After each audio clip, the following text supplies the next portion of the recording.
Assalamualaikum warahmatullahi wabarakatuh. Sahabat religi Gunung Kidul, kita kembali dalam podcast Bisaroh, Bimbingan dan Sapa Rohani, Kantor Kementerian Agama Kabupaten Gunung Kidul, bersama saya Siti Nur Afriyanti. Kali ini kita akan berdiskusi tentang ibadah yang disyukuri. Telah hadir bersama kita Kepala Seksi Penyelenggaraan Haji dan Umroh, Bapak Taufik Ahmad Soleh, SAG MA. Assalamualaikum Bapak. Assalamualaikum warahmatullahi wabarakatuh, Mbak Afri. Iya. Bagaimana Bapak kabarnya? Alhamdulillah sehat walafiat. Alhamdulillah baik. Sebagaimana tema tadi Pak, yaitu ibadah yang disyukuri. Iya. Ini berkaitan dengan apa ya Pak? Karena kita ketahui ibadah ini kan banyak lingkupnya ya Pak. Iya. Mungkin bisa dijelaskan Bapak, silahkan. Iya. Ya, sebelumnya Assalamualaikum warahmatullahi wabarakatuh pada para pemirsa dan pendengar. Alhamdulillah kita senantiasa diberikan nikmat oleh Allah bisa berjumpa melalui studio Bisaroh ini untuk ya bersilaturahim sekaligus dalam rangka untuk terus menguatkan semangat kita dalam beribadah kepada Allah Subhanahu wa taala. Mudah-mudahan kita senantiasa mendapatkan kemudahan dan keberkahan. Ya, terkait dengan ibadah yang disyukuri ya Mbak Afri ya. Iya, jadi ini kan berkait dengan bulan Ramadan. Jadi bulan Ramadan itu adalah bulan yang memiliki keutamaan, keistimewaan yang diberikan Allah kepada kita. Dan syukur yang kita perlu ungkapkan ini kan berkait dengan telah diijabahi, telah dikabulkannya doa dan harapan kita kepada Allah dari beberapa bulan sebelumnya. Kan kita disunahkan untuk banyak berdoa, Allahumma barik lana fi rojaba wa sya'bana wa balighna Ramadan. Ya Allah, berikan kebaikan kepadaku di bulan Rajab, berikan kepadaku kebaikan di bulan Sya'ban, dan ya Allah pertemukan aku dengan bulan Ramadan. Dan doa ini ijabah Mbak Afri. Jadi kita sekarang ini berada di bulan yang penuh dengan kemuliaan, yaitu bulan Ramadan. Ini kan sesuatu yang banyak saudara-saudara kita sebelum Ramadan ini sudah mendahului kita. Dan kita sekarang berada di bulan itu, berada di kesempatan yang luar biasa yang diberikan Allah kepada kita. Nah, tentu untuk apa Mbak Afri kan begitu ya? Iya, jadi tentu untuk maksud Allah memberikan nikmat dengan dipertemukan kita dengan bulan Ramadan ini karena Allah masih sayang sama kita ini tentunya. Kenapa kok sayang? Ya boleh jadi masih banyak kelalaian kita, masih banyak dosa-dosa kita, sehingga kita diberikan kesempatan untuk menebusnya di bulan Ramadan. Kok menebus? Ya karena di bulan Ramadan ini kan bulan yang memiliki keagungan, bulan yang memiliki keistimewaan, di mana diterangkan di banyak di banyak dalil gitu kan, baik itu Al-Quran maupun dari hadis, itu bergembira datangnya bulan Ramadan saja itu sudah akan dikaruniai Allah berupa diharamkannya jasad kita akan api neraka. Di mana kan ada hadis yang menyatakan man faroha bidukhuli Ramadhana haramallah jasadahu ala niron. Siapa yang bergembira akan datangnya atau akan masuknya bulan Ramadan, Allah akan mengharamkan jasadnya masuk neraka. Bergembira saja itu sudah diberikan nikmat luar biasa, diharamkan jasad kita. Lah oleh karena itu ketika kita sudah berada di bulan-bulan atau di hari-hari bulan Ramadan ini kan tentu diberikan kesempatan kepada Allah sebagai media untuk memperbaiki diri, sebagai media untuk bermuhasabah, kemudian meningkatkan amal ibadah, baik itu yang wajib maupun yang sunnah. Yang wajib tentu kan adalah puasa, kemudian sholat, nah, kemudian nanti juga ada zakat, ya kan, baik itu zakat mal maupun zakat fitrah. Nah ini berkait dengan kewajiban. Lah yang sunnah tentu ragamnya banyak, ada sholat sunnah. Ya kalau yang berkait dengan sholat sunat ya taraweh, begitu kan. Kemudian sholat qiyamul lail, kemudian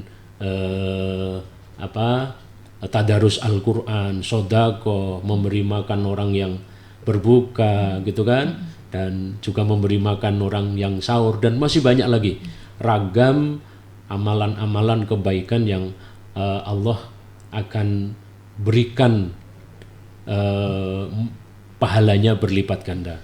Hal ini sejalan juga dengan sebuah kaidah dalam hadis, dalam hal ini adalah kullu amal ibni adam yudha'afu asyru amthaliha ila sab'i mi'atin dhi'fin.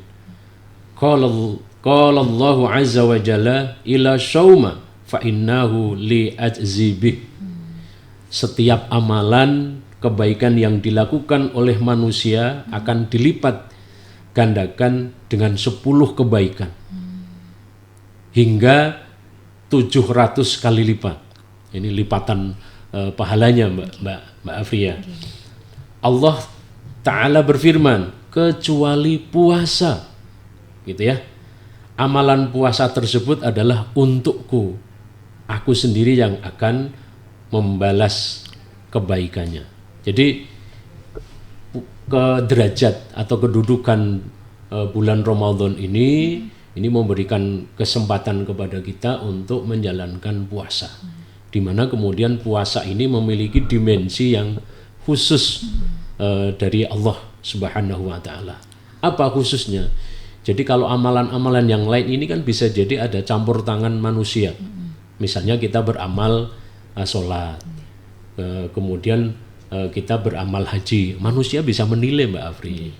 Jadi orang yang rajin sholat dengan yang tidak sholat itu dari sisi dohiriyah saja kan kelihatan Mbak Afri. Artinya orang, dia rajin gitu kan. Kemudian orang haji ya tentu, maka kemudian ada budaya di kita di Indonesia itu dengan kalau orang pulang haji diberikan derajat ataupun sebutan dengan Pak Haji, itu kan misalnya begitu. Ini kelihatan, jadi orang bisa melihat, bisa mengapresiasi, bisa menilai kan begitu ya. Nah kemudian amalan-amalan yang lain, orang sedekah pun sama Mbak Afri, bisa dilihat orang, oh dia dermawan, itu kan karena suka berderma, suka berbuat kebaikan dengan memberikan, membantu orang lain. Nah tetapi puasa ini betul-betul memiliki dimensi khusus tadi. Jadi orang yang tidak puasa dengan puasa bisa sama loh Mbak Afri, nggak kelihatan gitu lah. Nah artinya orang yang misalnya tidak puasa itu mungkin bisa dilihat secara fisik, oh dia makan. Kalau pas tidak makan kan nggak ngerti. Nah itu dari sisi zahiriyah saja. Nah yang lebih penting lagi, yang lebih urgent lagi, bahwa kemudian puasa ini kan tidak sekedar dilihat dari sisi fisik zahir, tapi dari sisi perilaku, dari sisi hati dan pikiran. Nah oleh karena itu puasa yang kemudian disebut Allah bahwa aku yang akan puasa itu untukku dan akulah yang akan membalasnya, itu karena kemudian puasa yang diterima dengan yang tidak ini tidak ada orang tahu.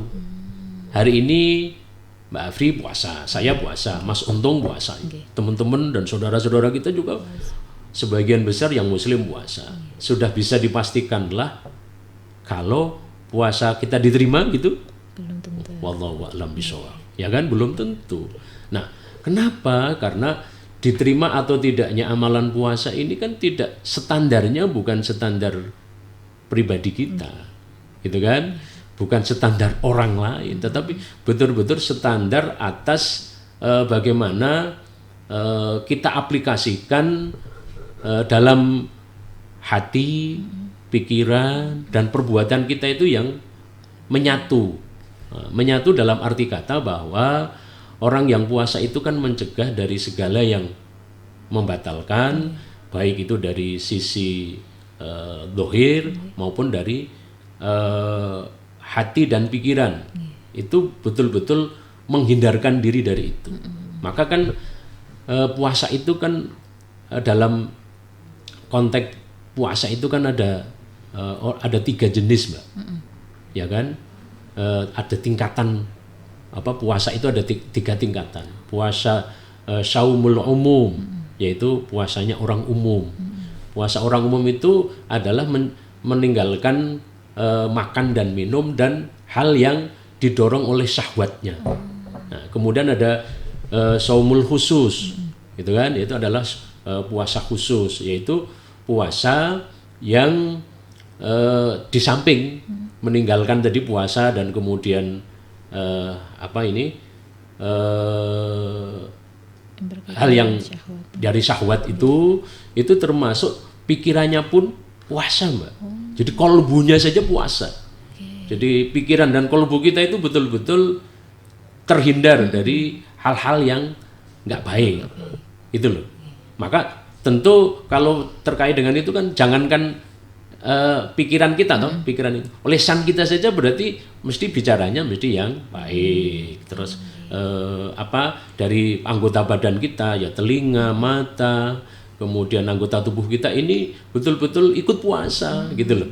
Jadi mengaplikasikan tadi mencegah atau menghindarkan diri dari perbuatan yang dilarang. Nah, kemudian yang ketiga saumu khususil khusus. Jadi ini siamnya jangan lolos atau lulus dari kategori yang pertama, kedua. Ini dalam pikiran dan hatinya saja itu sudah terhindar bersih dari pikiran keduniaan, Mbak. Jadi ini sudah bersih dari pikiran keduniaan. Jadi ibarat orang Jawa itu mikir wis ora mikir dunya gitu loh. Nah, ini kan tentu kemudian kita bisa merefleksikan. Kita masuk yang mana ya, Mbak Afri ya? Sudahkah masuk yang ketiga? Atau yang kedua atau yang pertama? Nah, inilah kemudian kesempatan kita untuk memanfaatkan momentum puasa ini untuk kita bermuhasabah, memanfaatkan waktu karena nikmat Allah yang diberikan kepada kita ini untuk meningkatkan kebaikan-kebaikan dari amal-amal yang bisa kita laksanakan di bulan Ramadan. Gitu, Mbak Afri.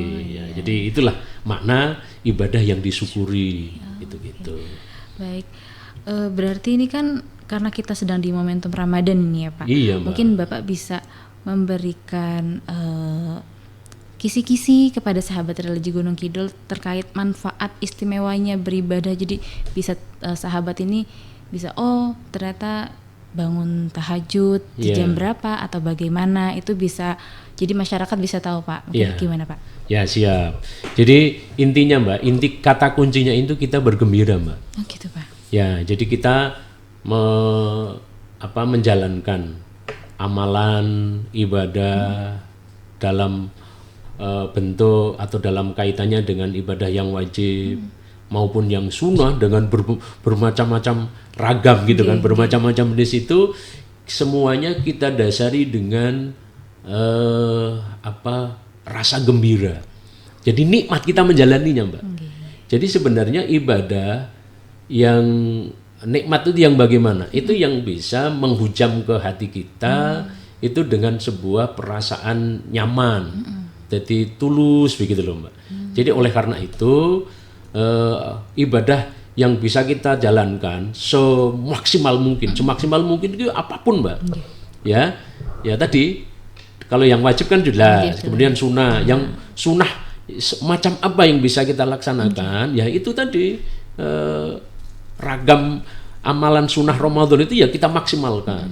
Nah, kita mencoba untuk setidaknya itu mengurangi waktu untuk yang sia-sia, baik itu bicara, baik itu amalan-amalan atau perbuatan-perbuatan yang tidak beresensi nilai ibadah. Itu kita kita maksimalkan, kita jaga.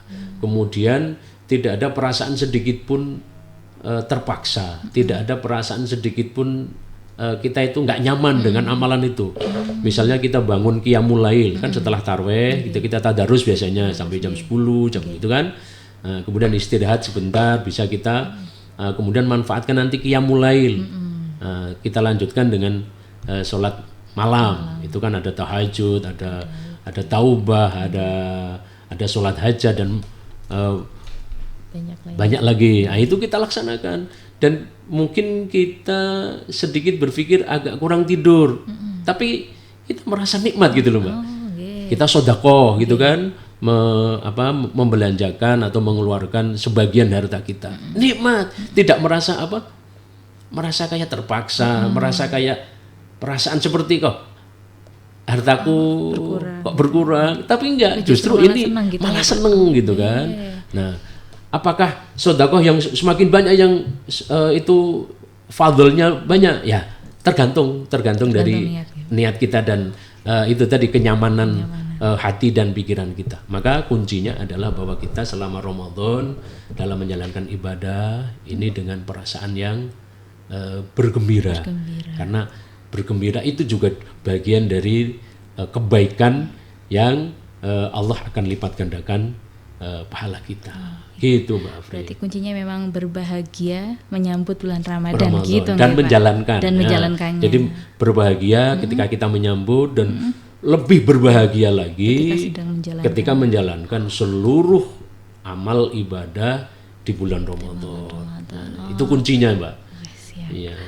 Baik, terima kasih Bapak.